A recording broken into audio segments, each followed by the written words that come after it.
Assalamualaikum warahmatullahi wabarakatuh. Waalaikumsalam warahmatullahi wabarakatuh. Alhamdulillah wassalatu wassalamu ala Rasulillah. Allahumma shalli wa sallim ala Muhammad wa ala ali Muhammad wa ashabihi ajma'in, amma ba'du. Bapak Ibu yang berbahagia, pengurus muslimat NU yang saya hormati, hari ini saya sangat bangga dan senang sekali bisa hadir bertemu di tempat ini. Saya juga pernah mondok di pesantren Darul Dakwah wal Irsyad, itu berlatar belakang Nahdlatul Ulama. Jadi ketemu dengan saudara. Alhamdulillah. Perlu saya pahamkan lebih awal sebelum saya memulai membedah metode ini, bahwa kita perlu membangun di dalam pikiran kita, karena kekuatan itu ada di pikiran Bapak Ibu, ya, the power of thinking, ya, ada sebuah kekuatan di dalam pikiran, ya. Katakan di dalam pikiran bahwa belajar dan mengaji itu mudah dan mudah sekali. Kalau ditahu caranya, Karena ada kaidah mengatakan sesusah apapun sesuatu, kalau ditahu caranya pasti mudah. Semua orang di luar sana rata-rata mengatakan belajar mengaji itu susah, tapi setelah saya tahu caranya, ternyata belajar mengaji itu mudah dan mudah sekali. Orang di luar sana belajar mengaji, santrinya rata-rata 6 bulan, 1 tahun, 2 tahun baru bisa pintar. Tapi dengan cara yang saya tahu, hanya bisa melewati 1 bulan saja, paling lama 3 bulan, semua santrinya sudah pintar baca Quran. Amin. Alhamdulillah. Karena saya berangkat dari paradigma atau cara berpikir yang mengatakan bahwa belajar membaca Al-Quran itu hanyalah pengetahuan merangkai huruf saja. Saya ulang, itu hanyalah pengetahuan merangkai huruf saja, ya. Sehingga tidak masuk di akal pikiran saya kalau hanya pengetahuan merangkai huruf saja itu butuh waktu tahunan baru bisa kita baca. Lalu saya berpikir, kenyataannya banyak santri bertahun-tahun baru bisa pintar. Salah siapa ini? Saya dapat jawabannya bahwa diakibatkan oleh 2 faktor. Pertama, karena metode, karena gurunya belum semangat. Yang kedua, karena metodenya belum dia dapatkan.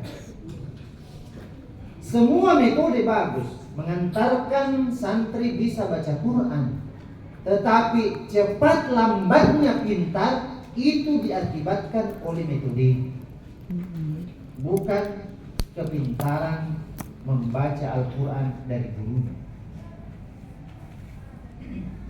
Jadi perlu kita bedah di sini, ada 2 persoalan.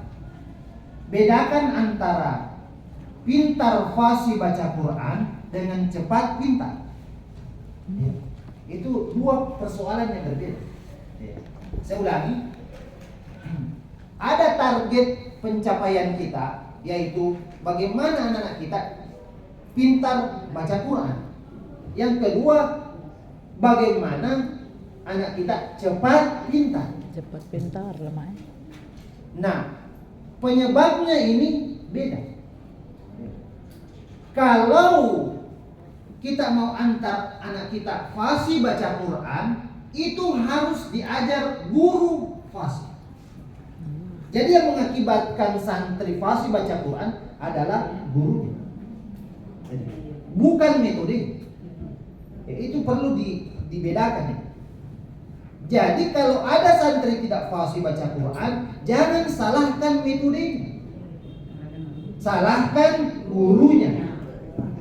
Karena guru yang memberi contoh pengucapan. Itu. Bedakan ya? Ya. Yang membuat santri cepat atau lambat pintar itu adalah metodenya, bukan kepintaran gurunya baca Quran.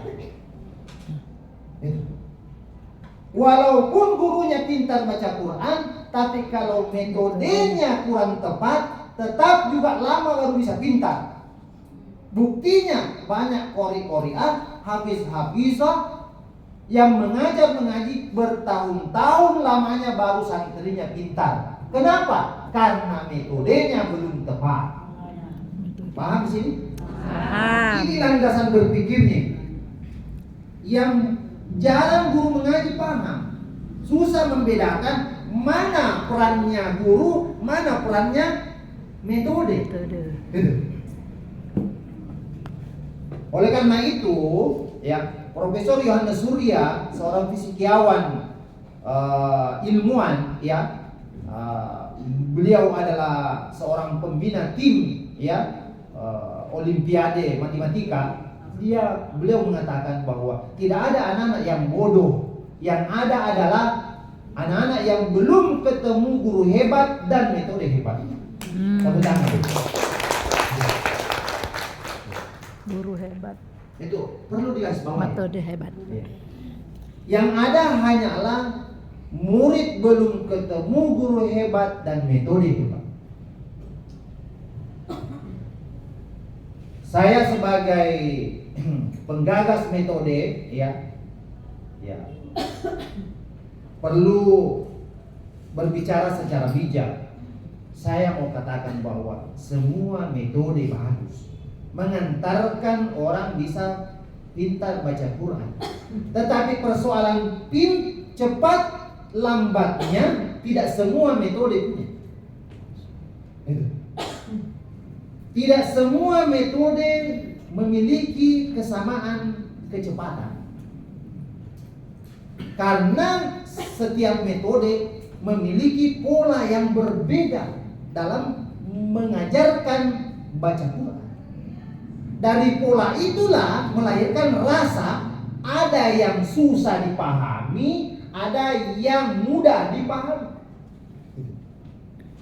Contoh, kalau saya mengajarkan ilmu tajwid atau kita mengajarkan ilmu tajwid, kita mengatakan begini. Kalimat man amana itu hukumnya apa? Izhar, jelas ya. Kita mengatakan izhar itu adalah salah satu metode mentransfer pengetahuan. Kita mengucapkan istilah tajwid, ya. Lalu santri bertanya, apa itu izhar? Gurunya menjabarkan panjang kali lebar. Izhar adalah mengentarakan bunyi nun sukun dan tanwin apabila bertemu dengan huruf izhar. Adapun huruf izhar ada 6, yaitu panjang kali lebar, dan kalimat itu belum tentu dipaham. Itu metode. Itu salah satu metode.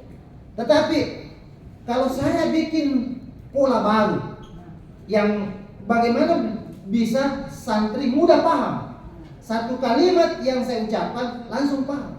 Jelas. Contoh, Baca. kalau saya mengatakan kalimat dalam Al-Quran man amana, itu hukumnya dibaca n tanpa dengung. Man.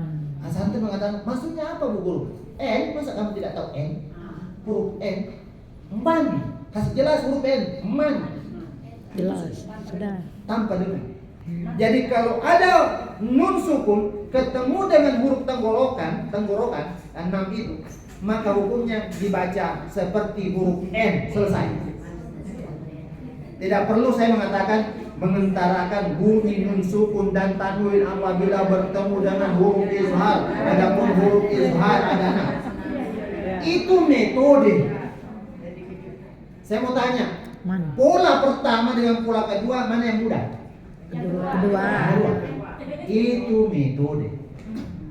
satu judul yang sama, yaitu judulnya sama-sama mau memahamkan hukum nun sukun dan tanwin, tapi dengan gaya yang berbeda melahirkan rasa yang berbeda. Paham? Betul ya? Oke? Hari ini saya datang bukan mau mengajarkan fasih baca Quran, karena yang hadir ini adalah semua guru mengajar. Saya tidak mau mengajarkan kefasihan baca Quran, karena untuk fasih baca Quran butuh waktu lama. Teorinya mudah, tapi prakteknya lama. Makanya yang diundang ini adalah guru mengaji, ya, yang dianggap semua sudah fasih. Kefasihan kita ini mau kita pindahkan ke anak didik, tentu harus punya cara. Pakai cara apa? Saya tawarkan pakai cara qiraah. Karena saya rasakan pakai qiraah lebih mudah dipahami, lebih cepat kita.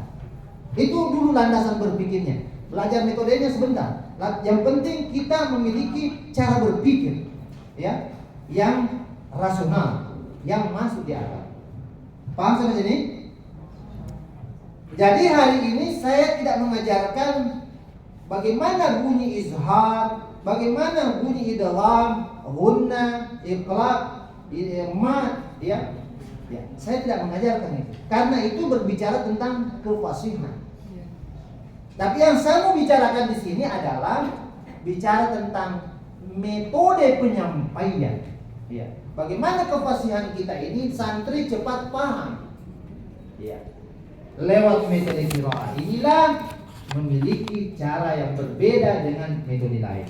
Metode qiraah menampilkan buku dua macam bentuk. Ada buku tipis, yang tipis ini yang kita pegang ini. Ada qiraah versi tebal yang sudah dilengkapi dengan doa-doa, hafalan-hafalan surah-surah pendek, ya, motivasinya, ya, dinul Islamnya, surah Yasinnya. Itu ini apa maksudnya? kita sediakan juga versi yang versi tebal. Ketebalannya 2 kali lipat dari yang kita pegang. Oke, tapi untuk belajar mengajinya sudah cukup dengan versi tipis ini. Iya.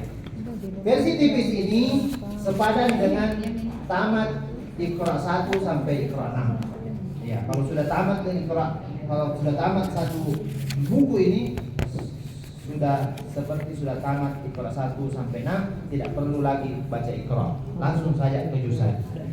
Oke. Sekarang kita masuk poin selanjutnya, yaitu apa kuncinya